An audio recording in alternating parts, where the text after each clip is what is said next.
It's a beautiful spring morning in the quiet countryside of County Durham, in the northeast of England. On a hill overlooking the gorgeous countryside sits Pockerley Old Hall.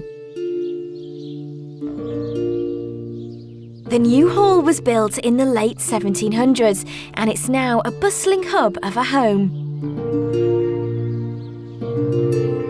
In the kitchen, the maid is making bread for the family. She doesn't need to follow a recipe. It's a job she has done every day since she came to work at the house as a teenager.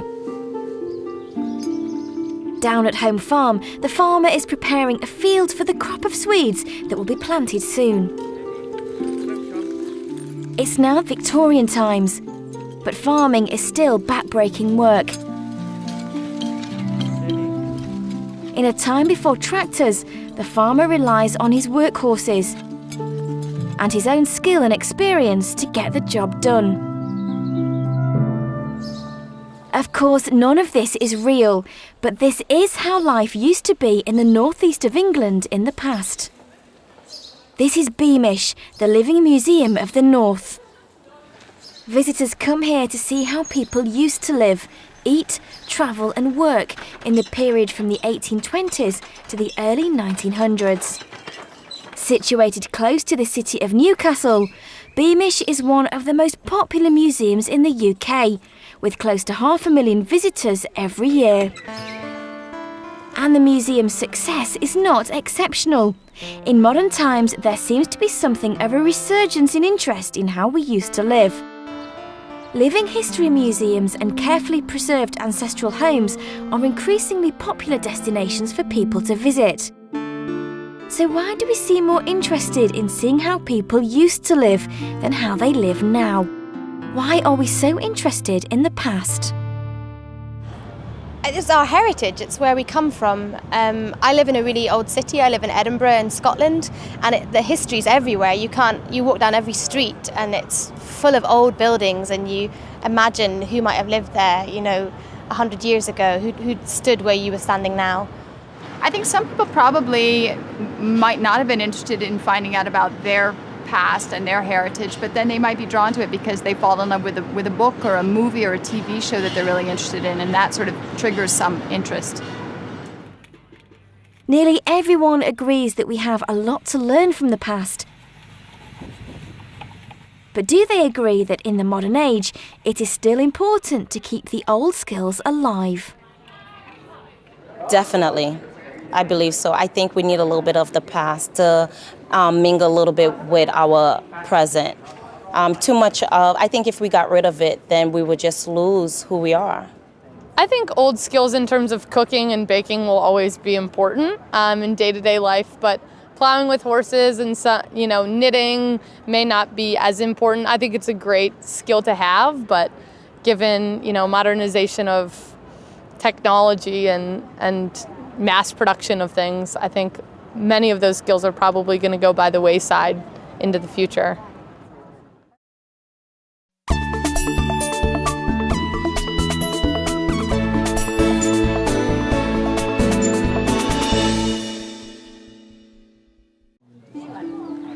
At the Beamish Museum, the staff work to provide their visitors with the most authentic historical experience possible.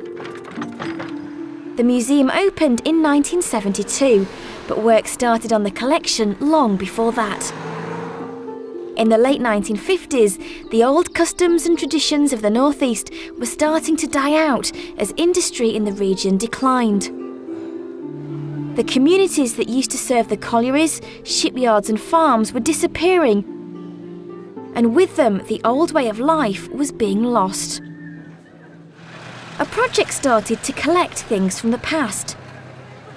Anything and everything that used to be part of everyday life. The people of the region gave generously. Thousands and thousands of objects from kitchenware to steam engines. And these all became part of the recreation of the vanished communities at Beamish. Today, at the centre of the 300-acre site is the recreation of a town from the turn of the century.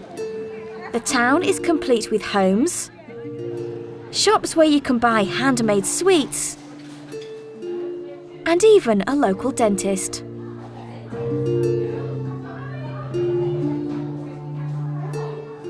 Visitors travel around the site on beautifully restored trams.